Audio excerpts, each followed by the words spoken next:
За сайн байцгаана уу? Энэ удаагийн дугаараар та бүхэнд ресторанд гаргадаг хөрөн манжингийн цутан шил яаж хийхийг заах болно. За юуны өмнө хөрөн манжингаа дундуур нь аваад дахиж нэг хуучаад иймэрхүүгээр хийчихнэ. Тэгээд ер нь бол хөрөн манжин гас өөр юм бараг хийхгүй. Зөвхөн хөрөн манжингаар хийнэ.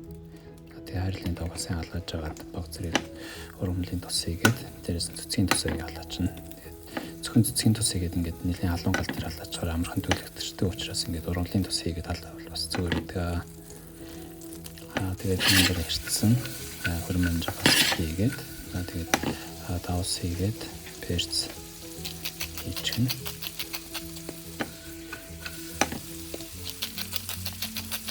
Тэгээд нэлийн сайн халаагаад сайтралаа. Тэгээд сайтралаа. Ойролцоогоор 5 минут хэвчээ халуун гал дээр халаагаад төлж болохгүй.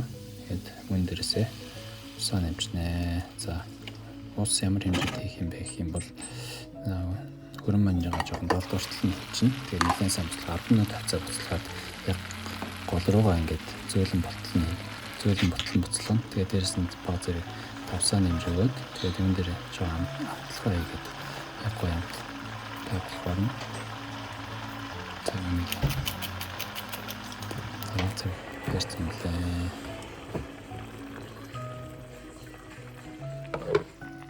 За тэгээд нэг иймэрхүү нэлийн зөөлөн болсон харагдаж байна. За үүнийг смужи хийднээс хэрэглэдэг блендер тэгээд өөрөөлн ботлно. Тэгээд бүгдийг эхлээд хийчихнэ.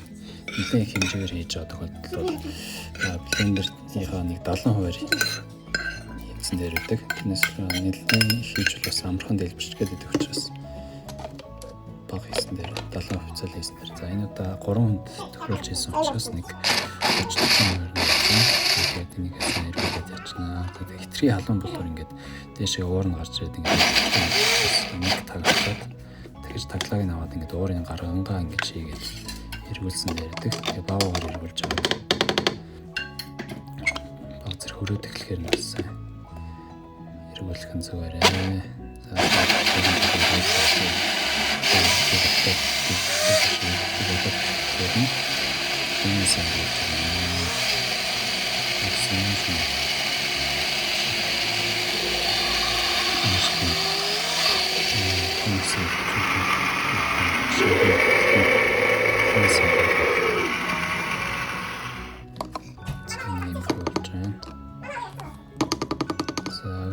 Зөвхөн за одоо идэж байгаа хэсгийг хайрлын тавганд хийгээд 3 хүнийх болохоор нэг хүнийг албаг гэдгээр 3 албаг хийсэн байгаа.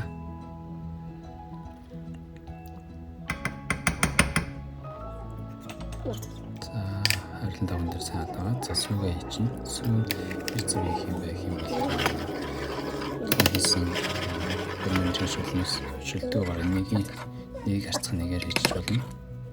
Тэгээд хэр зэрэг өтгөн болох вэ гэхээр нэг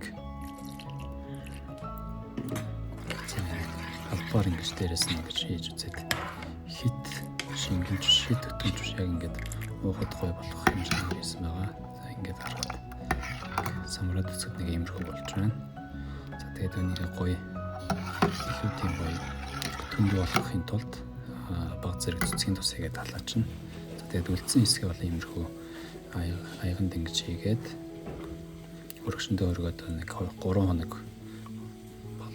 хоногийн дотор идэхэд бол болдог.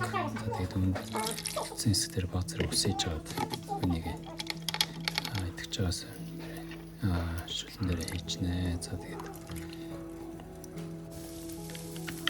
үнийг жоохон баг зэрэг халбаг хийгээд өргөшөн дотор хийгээд жоохон утгамгаа ингэж за тэгээ аягалж байна. За нэг иймэрхүү болсон байна. Дээрээс нь оливын тусаад саагаад маш гоё амттай хөрөн манжингийн шүл бэлэн боллоо. Анхаарлаа тулсан та бүхэнд баярлалаа.